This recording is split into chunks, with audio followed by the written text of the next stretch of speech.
Усім прывітанне, з вами Зміцер Лукашук. Як звычайна, мы абмяркоўваем падзеі ў Беларусі і за яе межамі, і наш сённяшні эфірны дзень мы пачнем з размовы і аналізу з кіраўніком Варшаўскага цэнтру палітычнага аналізу і прагнозу, доктарам палітычных навук, сябрам вольнай Беларусі Павлом Усавым. Добрый дзень, спадар Павел. Добрый дзень. Я ад самага пачатку звярну увагу для тых, хто не падпісаўся да гэтага часу на тэлеграм-канал спадара Павла Усава. Заходзьце, подписывайтеся, читайте. Заўсёды сачу за тым, на што звяртае увагу спадар Павел, і дзесьці ад гэтага адштурхоўваюся, у тым ліку планую свае наши зім сустрэчы у эфиры. Ну и безумоўно, не забывайте подписываться на YouTube канал Еврорады. Ставьте свои подобайки, натискайте на звоночек и расширяйте, калі для вас гэта бяспечна. По плане нами как бы прынятым мы павінны былі сустрэцца у сераду, завтра, 25 сакавіка, на Дзень волі. Але я так разумею, спадар Павел едзе некуды на святкаванне Дня волі, таму мы вымушаныя былі перанесці пасунуць наш эфир на дзень раней. Тым не менш, давайте, может быть, з гэтай тэмы Дня волі і пачнем. З прычыны таго, што заўтра мяне не будзе, то скарыстаючыся магчымасцю, хацеў бы павіншаваць усіх дарагіх беларусаў, сябраў, братоў, сёстраў з вельмі важным святам у нашай гісторыі, у нашай сучаснасці, Днём незалежнасці, Днём волі, Днём незалежнасці Беларусі. Напэўна, гэта фундаментальны дзень у палітычным нашай міфалогіі, нават не міфалогіі, а гісторыі, які вельмі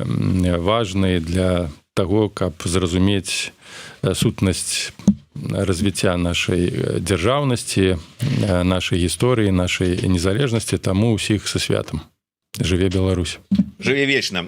Ну і я нагадаю, што вось у нас у пятніцу была размова з прадстаўнікамі як дыаспар ЗША, Канады, Великай Брытаніі, і браў удзел у гэтым абмеркаванні, як дыаспары будуць святкаваць Дзень волі, і каардынатар святкавання Дня волі Павел Севярынец. І ён адзначыў, што сёлета святкаванне будзе як найменей у 40 краінах і больш за 100 гарадоў у розных краінах задзейнічаны ў святкаванні. І як мне падаецца, гэта без уліку, можа быць, тых гарадоў, тых невялічкіх дыаспар, якія не будуць праводзіць нейкае вялікае святкаванне, але такое, можа, камернае, утульнае для сябе, а можа хтосьці і не афішуе гэта святкаванне, але будзе святкавацца паўсюль і шырака.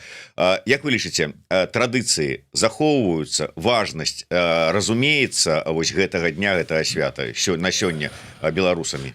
Пасля падзей 20-го году назіраецца ўвогуле перафарматаванне ўяўленняў пра Беларусь, бо калі да 20-го году ўсё ж такі Дзень волі і гэтыя гістарычныя святы, як і Дзень Канстытуцыі, прыняцця Канстытуцыі, Дзень незалежнасці, прыняцця дэкларацыі, а потым і абвяшчэння дэкларацыі.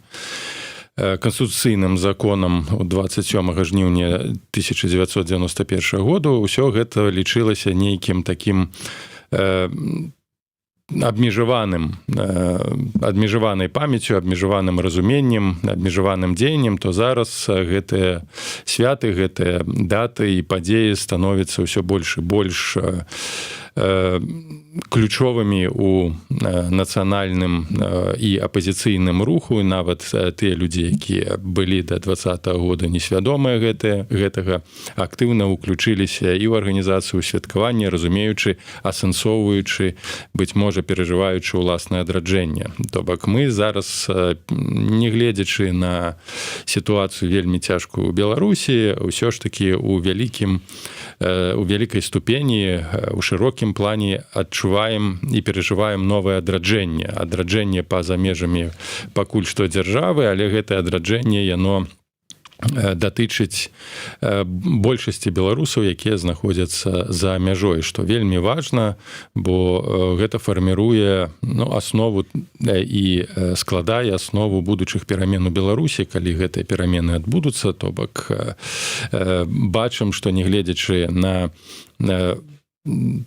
палітычнае выцісканне беларусаў з краіны ўсё ж таки дзяржаўнасці, разуменне дзяржаўнасці яно захоўваецца, яно развіваецца, і гэта вельмі важна у гістарычным плане і ў плане часовым, бо так ці інакш у любым выпадку гэта вернецца ў Беларусі, як толькі адпаведна пойдуць тыя працэсы, якіх мы ўсе чакаем. І так ці інакш, нават па факце, што мы не можам зараз уплываць на тое, што адбываецца ўнутры краіны, акрамя нейкага інфармацыйнага, сімвалічнага ўздзеяння, тым не менш, вось тыя колы, якія зараз знаходзяцца за мяжой, апазіцыйныя, нацыянальныя колы, яны будуць у любым выпадку рухавіком пераменаў у будучай нашай краіны, а гэтыя святы стануць знову дзяржаўнымі. І таму мы гаворым зараз нават не пра захаванне традыцый,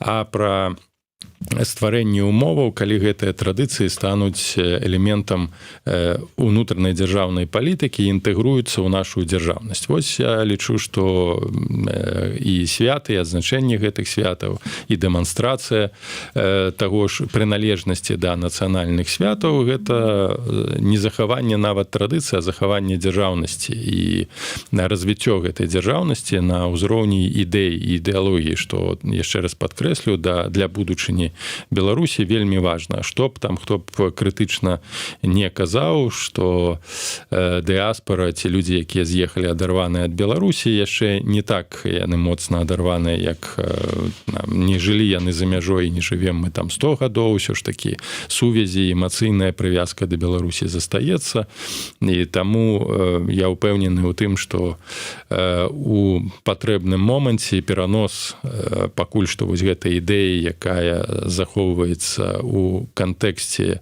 актыўнасці беларускай дыаспары, яна перанясецца ў Беларусь. Тым больш, што ў Беларусі таксама гэты пераварот унутраны, гістарычны, палітычны, ён адбыўся. Няхай гэта не там большасць беларусаў, але няхай гэта палова, якая можа нават не дэклараваць, не дэманстраваць зараз сваіх прыхільнасцяў, але гэта ўжо настолькі моцна убудавалася ў масавую свядомасць унутры Беларусі, што будучая Беларусь без гэтых святаў яна немагчыма. То бок усё ж такі адбудзецца той момант, калі спалучыцца і свядомасць, і гісторыя, і сімвалы ў адным вось адраджэнні беларускай рэальнай дзяржаўнасці і дэмакраты. Ну, а пакуль гэтага не здарылася, мы са спадаром Паўлом запрашаем усіх далучацца да святкавання ў Дня волі, дзе б вы не былі і ў якім бы фармаце гэта не ладзілася. Ну і, безумоўна, узгадваючы пагрозы, якія ўжо ідуць з боку лукашэнкаўскіх карнікаў, захоўвайце меры бяспекі. Для гэтага ёсць і маскі медыцынскія, і шалікі, і акуляры, і кепкі, і ўсё астатняе. Але таксама хацеў бы запрасіць на 29-16 гадзіне на вуліцу Крынічная, Беларускі дом, Вольная Беларусь зладзіць такі камеральную сустрэчу, прысвечаную беларускаму адраджэнню, прысвечаную яму Дню волі. Так што ўсіх тых, хто будзе мець цікаўнасць, запрашаем на такую размову, дыскусію, ну і такое камеральнае святкаванне. Дзякуй. Таксама запрашаю яшчэ раз усіх далучацца да святкаванняў. Павел, давайте пакуль вот ўсё ж таки не здарылася тое, чаго мы ўсе чакаем, да сённяшніх актуальных падзеяў. Я звярнуся да аднаго з апошніх допісаў у вашым тэлеграм-канале. Дарэчы, яшчэ раз нагадываю пра падпіску на тэлеграм-канал Паўла Усова, дзе вы такім жартаўлівым іранічным тоне адзначылі, што на афіцыйным тэлеграм-канале Трампа на расійскай мове, які выходзіць, пачалі даваць цытаты з Лукашэнкі, якія вось што ён казаў падчас сустрэчы з Коўалам. Неафіцыйны, гэта хутчэй такі дадатковы інструмент, які выкарыстоўвае Расія. Ну, невядома, ці належыць камусьці там гэты канал з расійскай дыаспары ў Штатах. Тым не менш, яны рэгулярна перадрукоўваюць цытаты Трампа з афіцыйных каналаў, з Ікса, і так, сапраўды, там узгадваўся Лукашенка. Даволі часта пачалі яго мусировать ягонае прозвішча у амерыканскіх СМІ. Учора там таксама казалася і пыталіся пра магчымасці сустрэчы Лукашенка ў Белым доме і падкрэслівалася тое, што пакуль няма планаў пра гэта, тым не менш дадзеныя заявы ці абяцанні не выключаны, што магчыма у якім фармаце ніхто гэта не ведае і таксама невядома, ці ўвогуле такая сустрэча адбудзецца, але спекуляцыі на тэму магчымага прыезду Лукашенка ў Вашынгтон даволі шмат. Што тычыцца такога майго меркавання адносна новага любімага прэзідэнта, сапраўды на ўсходнім кірунку, калі мы кажам пра адносіны з Пуціным, відавочны тупік. Трамп ужо так часта не выказваецца адносна Пуціна, яго добрай волі. Эпізадычна такія выказванні з'яўляюцца, але інтэнсіўнасць такіх выказванняў значнай ступені знізілася. Часткова гэта звязанае з тым, што дзеецца ў Іране і тым крызісам, у які мы ўсе ўвайшлі з прычыны вайны ў Іране. Зараз ужо амаль 8 злотых каштуе толькі ў Польшчы літр паліва, і кошты растуць. І гэта можа адбіцца на ўсёй еўрапейскай заходняй гаспадарцы. І нават Трамп разумее, што нейкім чынам з гэтай сітуацыі трэба выходзіць з гэтага крызісу. Далейшай стратэгіі і бачання, як скончыць вайну ў Іране, пакуль што мы не назіраем, але вяртаючыся да Лукашенка, так у апошнія некалькі тыдняў, асабліва пасля пачатку вайны ў Іране, гэта самае паспяховае дасягненне адміністрацыі Трампа, вызваленне 250 палітычных зняволеных, большасць якіх засталася ў Беларусі. Гэта толькі пачатак. Коулз задэклараваў, што магчыма нават да канца года будуць вызвалены амаль усе палітычныя вязні, што, канешне,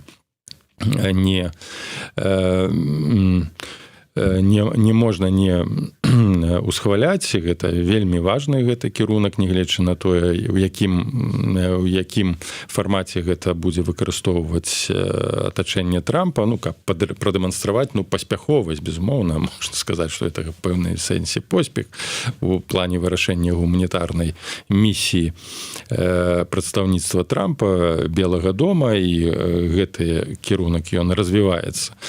І вось акрамя такога важнага для Беларусі вызвалення, для Трампа таксама гэта паказчык, што ўсё ж такі ён застаецца эфектыўным прэзідэнтам. Таму пакуль вось гэтая тэма час ад часу будзе ўздымацца у Белым доме на прэс-канферэнцыях, але ці яна будзе мець нейкае рэальны працяг, то бок запрашэнне Лукашенка ў Вашынгтон, ці далейшае зняццё санкцый. Таксама Школ паабяцаў зняццё 80 амаль адсоткаў санкцый супраць Беларусі, і невядома, ці будуць знятыя санкцыі асабістыя у дачыненні да Лукашенка і ягонага атачэння, пакуль гаворка вядзецца пра санкцыі такія эканамічныя, якія закранаюць усю Беларусь.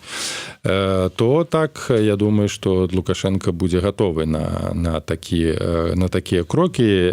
Відавочна, што можна чакаць нармалізацыю адносін з Літвой. Тут недавно заявлена было, што Менск гатовы вярнуць тыя фуры, якія знаходзяцца амаль колькі больш за некалькі месяцаў у Беларусі, не могуць выехаць. Сур'ёзныя праблемы фінансавыя з перавозчыкамі, патрабуюць нейкія даплаты. Я думаю, што гэта можа быць крок для размарозкі адносінаў з Літвой, дзеля таго, каб выкарыстоўваць парты ў Клайпедзе, беларускія тэрміналы, якія былі пабудаваны да крызісу 2020 году, якраз такі ў кантэксце развіцця адносінаў з штатамі. А гэта ўжо сведчыць пра тое, што ў любым выпадку еўрапейцы будуць убудоўвацца ў новую сістэму адносінаў з Лукашенка. Ці адбудзецца перазагрузка на 100%, я сумняюся, але пашырэнне кантактаў, напэўна, можа быць паміж вот да вот больш тады падрабязна, што вы укладаеце ў слова перазагрузка адносін? Я думаю, што аднаўленне працы амбасадаў, магчыма, нават Беларусь, Лукашенко вырашыць аднавіць працу на 100% беларускіх консульскіх паслугаў, каб змякчыць нават палажэнне беларусаў, якія знаходзяцца за мяжой, прынамсі у рэалізацыі нейкіх фармальных пытанняў, наладжванне палітычных, дыпламатычных усіх кантактаў і адносінаў. Ну і думаю, што можа дайсці да змягчэння некаторых санкцый, прынамсі можна будзе гаварыць пра вяртанне спалучэння цягнікоў хаця б паміж суседзямі Беларусь, Літва, Польшча, але гэта будзе, канешне, таксама залежаць ад таго, наколькі хуткім будзе гэты працэс размарозкі. Але вось што датычна, вы казалі пра Коула, якія могуць быць перспектывы далейшыя там узаемных саступак. Коул адзначыў у інтэрв'ю Reuters, што яны паставілі перад Лукашэнкам пытанне аб непрымальнасці сітуацыі, калі на месца 10 вызваленых садзяць 10 новых чалавек. Маўляў, ну вот пра затрыманні вось гэтыя і з'яўленне новых палітвязняў. Наколькі, як вы лічыце, магчыма вось гэтая па гэтым трэку нейкая змена, там, скажем, там сцішванне ўзроўню рэпрэсій, адмена рэпрэсій, там ці яшчэ далей? Ну, я думаю, што гэта будзе звязана якраз такі з санкцыйнай палітыкай і палітыкай падтрымкі апазіцыйных структураў. То бок тут будзе відавочная карэляцыя і прывязка. Лукашенко паставіць умову, так, мы вызваляем палітычных вязняў, вы выпускаеце, вы зніжаеце санкцыйны ціск, адбываецца дыпламатычная размарозка, але таксама тое, што ставіў Лукашенко яшчэ ў 2020 годзе, спыненне падтрымкі фінансавай і палітычнай для апазіцыйных структур. Вось тут пытанне, ці захад на гэта пойдзе, так, каб прынамсі там знізіць статус, узровень падтрымкі.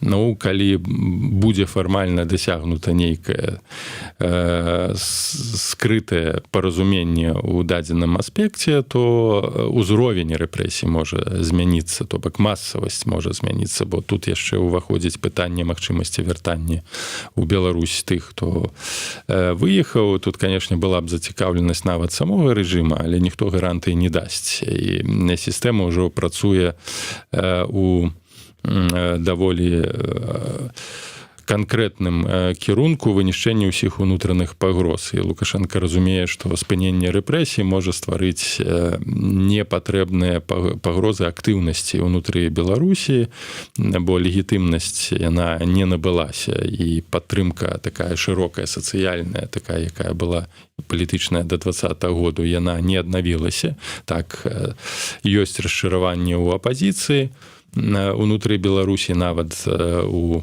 замежжы, але няма ніякага вяртання вось гэтай падтрымкі для Лукашенка. Гэта можна сказаць як негатыўная легітымнасць, якая будуецца на фоне змяншэння падтрымкі і даверу да апазіцыі, і ў гэтым кантэксце, так, ну, няма падтрымкі апазіцыі, аўтаматычна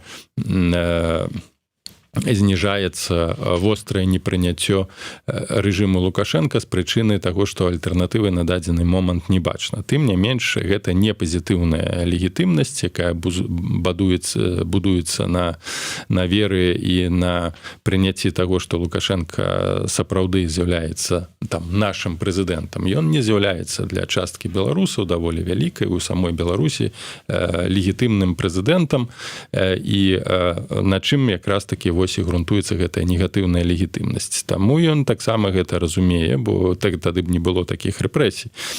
Калі б у межах сістэмы функцыянавала вось такая пазітыўная легітымнасць і падтрымка. Нават усё там і чынавенства, і сілавікі, яны разумеюць, што незадаволенасць і палітычная, і эканамічная, яна нікуды не падзелася. І ў гэтых умовах змяншаць рэпрэсіі, хаця б атмасферу страха, бо улады праз рэпрэсіі рэпрэсіі дэманструюць, што вялікі брат сочыць за вами. То бок гэта сістэма дэманструе, што любая актыўнасць яна адразу выклікае рэакцыю. І вось такога ўздзеяння і такой атмасферы, з атмасферы страха, я думаю, што ў Беларусі яна будзе захоўвацца. Хаця можа зменшыцца ўзровень рэпрэсій і можа быць нават колькасць людзей, якія будуць там затрымлівацца, што яны будуць затрымлівацца. Магчыма, не будзе выракаў такіх суровых, так, на некалькі год зняволення і гэтак далей, але такія прэвентыўныя арышты, затрыманні на некалькі там добаў, утрымаць у ШИЗА там ці следчым, прабачце, ізалятары, ці там у іншых пенітэнцыярных структурах дзеля таго, каб людзі адчувалі, што сістэма не злагодзіла характару свайго функцыянавання. На знешні рынок палітычны будуць прадаваць факт таго, што палітычных вязняў сталася менш, іх не пабольшала, але мы вось не адмовімся ад палітыкі жорсткага кантролю. Як гэта адаб'ецца на дыаспары, то знову для сістэмы было б, канешне, выгадна вяртанне тых людзей, актыўнай часткі насельніцтва, якое выехала, але тут трэба змяняць увогуле ўсю псіхалогію функцыянавання рэпрэсійнай машыны. Я думаю, што гэта зрабіць будзе цяжка. То есть у мяне тут атрымліваецца такая, я прыгадываю, як па дамоўленасці з Еўрасаюзам дзесьці там 14-м, здаецца, годзе ці трошку раней, калі дамовіліся і выйшлі на волю усе палітвязні, якія на той момант былі, і былі знятыя усе, ці замарожаныя усе санкцыі, якія былі ўведзеныя у дачыненні да рэжыма, і потым атрымлівалася, што быў такі момант да 2020 года, калі вялікіх рэпрэсій, крымінальных спраў палітычных не было. Былі, конечно, затрыманні, былі адміністрацыйныя прысуды, былі штрафы вялікія, але крымінальных спраў не было, не даходзіла да іх, нягледзячы на былі ж тады і справа Белага легіёна, і справа Белты. Гэта, калі мы прыгадаем і Белту, і легіён, это справа Тутбая, гэта было звязанае з двума небяспечнымі для сістэмы падзеямі. Перш за ўсё, гэта дыскусіі, калі Лукашенко знік на некалькі дзён, з'явілася інфармацыя пра тое, што вось ён там памёр, а хто ж будзе пасля яго. Разгарнулася даволі шырокая дыскусія, і яе падхапіў такі таксама Тутбай, які быў фармальна заўсёды такі асцярожны. Плюс да гэтага падключылася іншае пытанне і справа так званых незадаволенне дармаедаў, гэтыя пратэсты, так, і ўсё гэта вось было паказчыкам сістэмнага збою. Тады ўключыўся знову гэты механізм рэпрэсіі, то бок улада заўсёды рэагуе на... Хаця пратэсты дармаедаў не былі палітызаваны, гэта эканамічныя пратэсты, тым не, і яны закранулі даволі вялікую частку беларускага абшару геаграфічна, шмат у якіх гарадах гэтыя пратэсты адбыліся. І сістэма ўключылася напоўніцу, каб не дапусціць разрастанне вось гэтых незадаволенняў. Лукашенко пайшоў тады на саступкі, у сэнсе адмяніў гэтыя падаткі, яны ж увялі падаткі на беспрацоўных, так, на ненадзейных. Так, да, але размова тут у дадзеным выпадку пра тое, што была нейкая такая нефармальная дамоўленасць, што крымінальных спраў не будзе, палітычных такіх вот новых не будзе, і Лукашенко прытрымліваўся, хоць вельмі карцела, абыходзіліся вялікімі штрафамі, адміністрацыйнымі затрыманнямі і гэтак далей. То бок зараз, калі мы гаворым пра нейкае магчымае змяншэнне ўзроўню рэпрэсій, мы гаворым пра вяртанне вось да такой схемы, калі фармальна крымінальных спраў не будзе, але будзе нават больш шырокае ўжыванне, чым вось у гэты перыяд 16-20 года адміністратыўных пакаранняў, штрафаў вялікіх і іншага ціску? Я думаю, што такога поўнага вяртання не будзе, бо змянілася цалкам сітуацыя, у тым ліку і палажэнне Беларусі, бо ўсё ж такі краіна ў той час не была ўцягнута ў вайну супраць Украіны. Больш таго, яна нават падтрымлівала і дэкларавалася, што падтрымлівае цэласнасць дзяржаўную Украіны, і актыўны гандаль ішоў, у тым ліку пастаўкі неабходных і тэхнікі. Нават мы памятаем, як МАЗ так пастаўляў ВСУ там машыны, і таксама паліва пастаўлялася. То бок геапалітычная сітуацыя была зусім іншая. Я не уяўляю, што зараз Лукашенко паедзе на інаўгурацыю Зеленскага, як ён ездзіў на інаўгурацыю Парашенка, калі я не памыляюся, у 2014 годзе прэзідэнцкія выбары адбыліся, яго упершыню там запрасілі, он паехаў у Кіев на інаўгурацыю, быў шчаслівы. Зараз такое немагчыма. І гэта ўсё, канешне ж, адбіваецца на унутранай сітуацыі. Другі момант, і 6-й год, і 10-й год, палітычны такі умеркаваны крызіс, ён не быў звязаны з сістэмным крызісам. Так, бо тыя пратэсты, якія мы ўсе удзельнічалі ў 6-м годзе і ў 10-м годзе, яны ахоплівалі невялікую частку апазіцыйнай супольнасці. Бо ў іншых гарадах пратэстаў не было параліжу сістэмы. Ні прапагандысты, ні сілавікі, ні чыноўнікі раптоўна не пераходзілі на бок пратэстоўцаў ці на бок умоўна апазіцыі, як гэта было ў 20-м годзе. Неважна, я не кажу там пра расейска, не пра расейска, вось у іншы лагер, што Лукашенко вельмі моцна напужала. Не факт самой рэвалюцыі электаральнага крызісу, ён перажываў іх і ў мінула. А факт таго, што гэты крызіс прывёў да сістэмных збояў. Калі тыя людзі, якія абслугоўвалі рэжым доўгі час, апынуліся ў іншым лагеры. І гэта самае небяспечнае для яго. І таму злагаджэнне не будзе тое, пра што я казаў, бо грамадства змянілася, стаўленне грамадства, калі ў 10-м ці ў 6-м годзе так быў супраціў, можа быць, там актыўнасці 20%, але такой візуальнай агульнаграмадскай рэвалюцыі электаральнай мы не назіралі. Нягледзячы на тое, што магло там сапраўды Лукашенко не перамагаў з такой колькасцю 80%, і што там апазіцыйныя кандыдаты маглі мець значна большай падтрымкі, чым тая, што малявалася, але для грамадства збольшага гэта было невідавочна. У тым ліку з прычыны адсутнасці інфармацыйных носьбітаў і інструментаў, якія напоўніцу выкарыстоўваліся ў 20-м годзе. У 20-м годзе адбылася візуалізацыя непрыняцця гэтай сістэмы. І гэта таксама паўплывала на дзеянне тых же самых чыноўнікаў, тых же самых той же самай бюракраты і сілавікоў, якія доўгі час гэтую сістэму падтрымлівалі, якія таксама маглі ў пэўнай ступені ўдзельнічаць у рэпрэсіях супраць апазіцыі, і ў прапагандзе, і ў інфармацыйным абслугоўванні. Зараз яны пабачылі, што Лукашенко вагаецца. Так, ён утрымаў уладу, але для іх ён застаўся, скажем так, у любым аспекце ён ёсць не прэзідэнт. Яны пабачылі, што сістэма зусім інакш функцыянуе, што яна блізка не адпавядае закону, і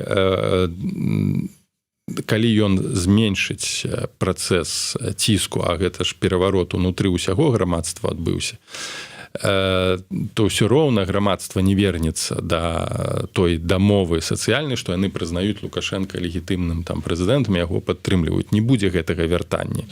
Але, спадар Павел, я тады вяртаюся да гэта... Яму небяспечна спыняць характар рэпрэсій. Ну вы ж казалі, што ўсё адно нейкія прыкмет, ці будзе нейкае зменшэнне. То у чым яно будзе праяўляцца, гэта зменшэнне? Я думаю, што не будзе такіх сур'ёзных выракаў, так, пра тое, што вы сказалі, сказалі, але ціск ён застанецца, бо да 20-го года... То есть будуць даваць умоўна не 12 гадоў, а 6. Ну, не будуць нават даваць, умоўна могуць даваць. Могуць умоўныя выракі даваць, каб проста прадэманстраваць тое, што сістэма кантралюе. Бо мы не ўзгадалі адзін важны элемент. Інстытуцыянальная апазіцыя прысутнічала ў сістэме да 20-го году. І медыі, і апазіцыйныя структуры, і грамадскія арганізацыі. Вось гэтага так дакладна не будзе. Навяртанне інстытутаў грамадзянскай супольнасці ў Беларусь не адбудзецца. То бок, я просто удакладню, цікавая была дыскусія паміж Паўлам Слюнькіным і Валерыем Кавалеўскім у каментарах там у Фейсбуку, дзе Слюнькін пытаўся: так што вот вы укладаеце, вось тыя прыхільнікі, так сказать, пачатку дыялога з рэжымам у слова, што будзе спыненне рэпрэсій. Што тады умоўны Латушка зможа вярнуцца ў Мінск і адтуль рыхтаваць паперы для Гаагі на Лукашэнкі? Ці Еўрарадыя зможа вярнуцца і працаваць там? Ці можа нават Павел Усаў зможа там з'ездзіць на радзіму? Я, напэўна, не смагу. Не, такога не будзе, прымярэння гэтага не адбудзецца. Тое, што мы назіралі, што адбылося там пасля 10-го году, і Статкевіч там функцыянаваў у прасторы, і Севярынец функцыянаваў у прасторы той палітычнай, публічнай і рознай структуры, удзельнічалі ў выбарах, і прэзідэнцкія выбары 15-го году, і нават потым 20-го году. Не, такое ўжо не будзе. Перабудаванне сістэмы не адбудзецца. Яна захавае свой кшталт такой таталітарнай, у сэнсе, калі не будзе ніякай магчымасці для функцыянавання дэмакратычных структур, апазіцыйных структур у Беларусі, але зменіцца характар рэпрэсій, яны не будуць такімі жорсткімі. Яны застануцца, але жорсткасць і глыбіня іх зменшыцца. Але гэта таксама добра. Гэта таксама пазітыў, што калі людзей проста не будуць сажаць на тэрміны за допісы ў Фейсбуке, ці там за будуць проста даваць вялікі штраф за гэта. Ну, у сэнсе, канешне, яшчэ раз падкрэслю, што пакуль сістэма будзе функцыянаваць, яна будзе функцыянаваць менавіта так. Іншага зараз характару ўзаемадзеяння з грамадствам не будзе, не адбудзецца. Бо гэта адзінае, што зараз можа ўтрымліваць Лукашенко пры ўладзе, тым больш, што ёсць ціск Расіі і ўплыў Расіі таксама на ўнутры палітычныя працэсы. Я не выключаю, што праз некалькі год можа адбыцца такая амністыя для часткі людзей, якія выехалі з прычыны там ціску і перад страхам, перад рэпрэсіям, магчыма. Але на якім узроўні, як гэты механізм будзе працаваць без так званай камісіі, я не ведаю. Тым больш, калі зараз адбываецца канфіскацыя маёмасці і перапродаж гэтай маёмасці там трэцім асобам, дзечам, ну, якіх канфіскоўваюць па прычыне там рэпрэсіі, гэтак далей, абвінавачванне ў экстрэмізме, я не ведаю, які адсотак маёмасці ўжо канфіскаваны і прададзены, то куды людзі будуць вяртацца? У іх ж няма ні ўласнасці, нічога. Добак, я не ведаю якраз такі, напрыклад, нават наколькі гэтая ступень злагоджання ў дачыненні да вымушана з'ехаўшых з Беларусі адбудзецца. Бо ўжо і там мы бачым, адбылася і пераразмеркаванне бізнесаў, пераразмеркаванне маёмасці, людзей пазбавілі ўсяго па сутнасці. Нават калі дэкларатыўна гэта адбудзецца, то не думаю, што людзі зарызыкуюць туды вяртацца, асабліва тыя, хто ўжо страцілі амаль усё. То бок, з чаго я веду? Пакуль сістэма будзе існаваць у тым выглядзе на чале з Лукашенко, вяртанне да перыяду да 20-го году, пра тое, што кажуць пра нармалізацыю, не адбудзецца. Гэта нармалізацыя можа быць толькі тады, калі функцыянуе дэмакратычны рэжым і людзі атрымалі ўсё, што страцілі, і калі не баяцца вяртацца ў Беларусь. Адбудзецца толькі перафарматаванне характару кантроля палітычнага і ціску. ён можа зменшыцца.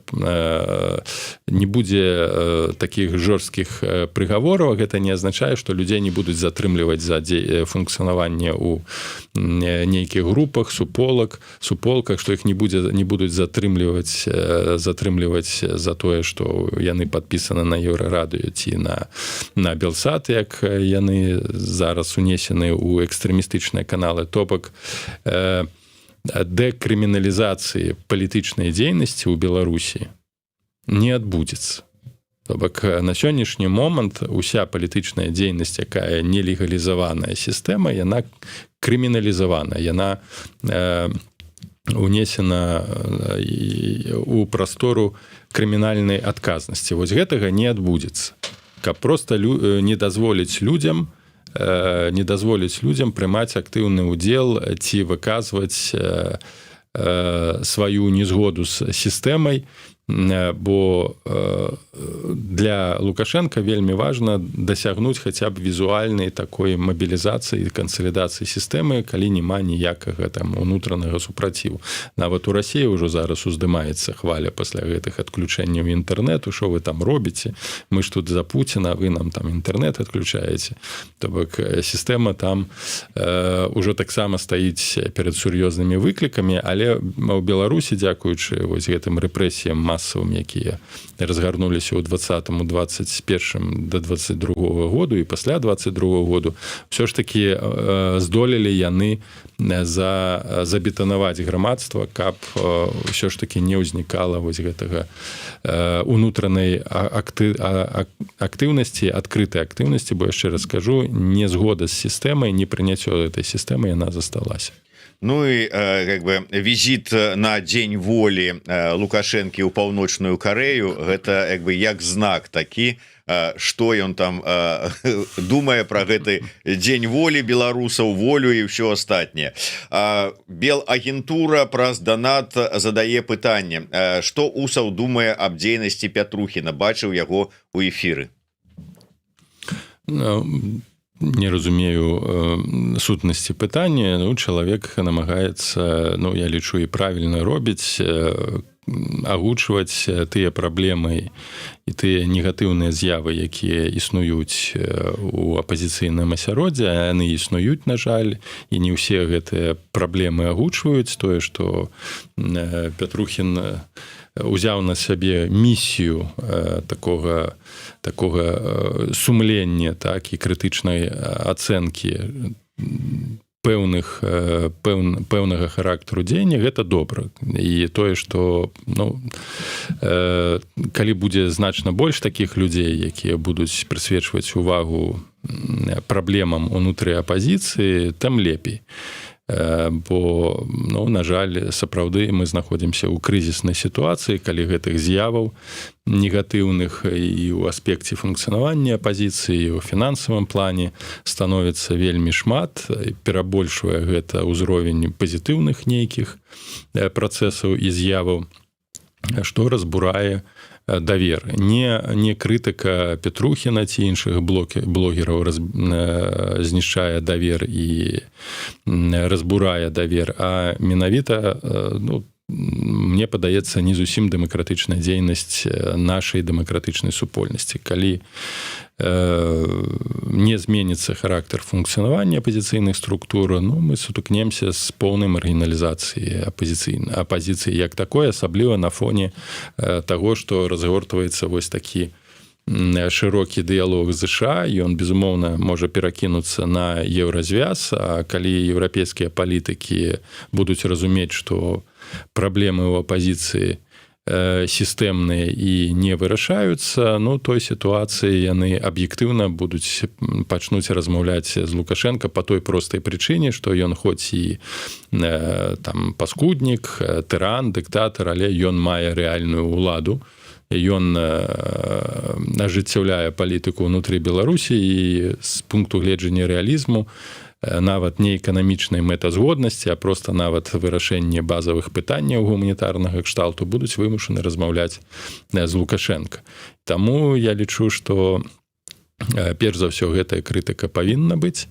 По-другое, апозіцыя абавязана на яе рэагаваць, тым не менш нейкай такой рэакцыі няма, хутчэй спробы людзей, якія крытыкуюць і выказваюць нейкія пытанні і прэтэнзіі маргіналізаваць, існуе яна вялікая, але гэта шкодзіць усім нам. То бок, наадварот, такой крытыкі яна павінна быць абгрунтавана, і такую крытыку трэба падтрымліваць.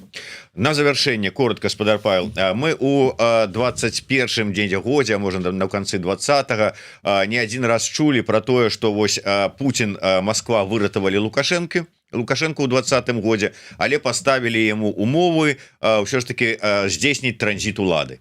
Зараз я читаю конспиралагічны канал генерала СВР, відаць, Салаўя, і дзе пішуцца про тое, што вось ідзе падрыхтоўка да візіта Лукашэнкі ў ЗША, адначасова рыхтуецца візіту адказ амерыканскага прэзідэнта ў Беларусь, і гэтая вялікая сделка, big deal паміж ЗША і рэжымам Лукашенко, канчатковай мэтай якой з'яўляецца завершаны транзіт улады ў Рэспубліцы Беларусь. То бок і ЗША зараз намагаецца транзіту улады. Генерал СВР это просто нейкі здзек над паліталогіяй і над аналітыкай. Я до таго, што ўвогуле пра нейкі транзіт улады можна казаць? Конечно, не. Вось просто я не ведаю, во што пераўтварылася. Але чытаюць, там же чытаюць ледзь там падпісчыкі сотні тысяч. Я памятаю пра памерлага Пуціна. Ён у іх, дарэчы, да гэтага памерла. Двайнік толькі там ёсць. Што тычыцца транзіту, так, тады чакалася і змена Конституцыі пад гэта рабілася, і спробы Лукашенко стварыць там калідоры для таго, каб захаваць уладу, не знаходзячыся пры пасадзе прэзідэнта. Так, Расія дасягнула даволі шмат праз ціскі сочынскія дамоўленасці ў 20-м годзе, і па сутнасці зрабіла Беларусь плацдармам для агрэсіі супраць Украіны. Без Беларусі агрэсіі б не адбылося, але на сённяшні момант бачым, што Лукашенко цалкам задаваляе Пуціна, інтэграцыя адбываецца, паглыбляецца, у тым ліку стратэгічная інтэграцыя. Гэта мы, на жаль, гэтыя негатыўныя тэндэнцыі мы заўважаем, тым больш, што вось прысутнічае ядзернае ўзбраенне. Фізычна, ці яна ёсць фізычна, ці яна яе няма, мы не ведаем, але прадумовы інфраструктуры для размяшчэння расійскай ядзернай зброі у Беларусі ёсць. І навошта змяняць Лукашенко, калі ён, па сутнасці, ёсць інтэгральнай часткай расійскай ваеннай машыны.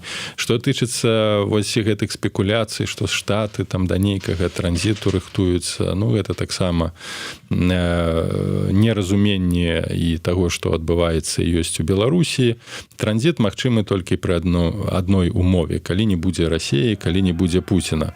Тады, безумоўна, для Лукашенка магчымасці захаваць уладу ў такім фармаце, якім ён утрымлівае яе зараз, не будзе. Гэта ўжо разумеюць усе.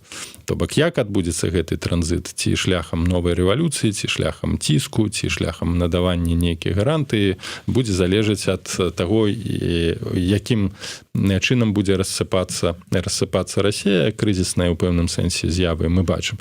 Таму Лукашенко на сённяшні дзень адчувае сябе вельмі камфортна, вельмі ўпэўнена, абсалютна з'яваў нейкіх, і тым больш вось гэтыя знешнія выклікі, праблемы, вайна ў Іране, які спарадзіравала крызіс, яшчэ больш умацоўвае пазіцыі Лукашенко ўнутры Беларусі.